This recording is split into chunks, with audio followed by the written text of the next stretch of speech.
American Dream Machines. Everybody wants a piece of the American dream. American Dream Machines is rock and roll and beautiful cars. It was Hendrix, Born to be Wild, and Heavy Metal Thunder. These were the designs of Harley Earl, a masterpiece grille.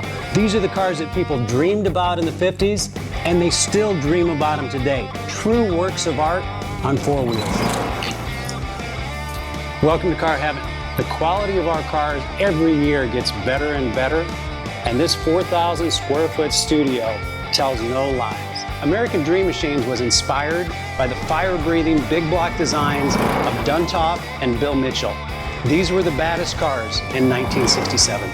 It's not all about the numbers. If we can get 500, 600, 700 horsepower in one of these street beasts, it's a whole lot of fun. At American Dream Machines, we've purchased thousands of cars over the years, and we've learned the hard way. We had to fix them. Our mechanics and restoration staff here are the dream team, and they get 200 cars a year ready for our customers. Yes, I love that. American Dream Machines opened our doors in 2003.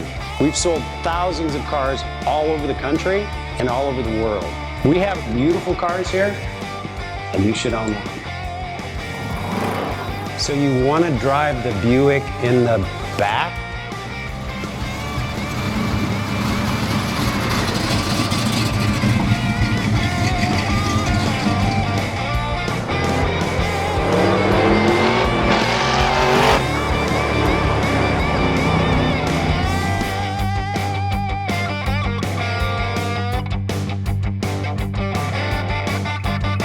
Just living the dream.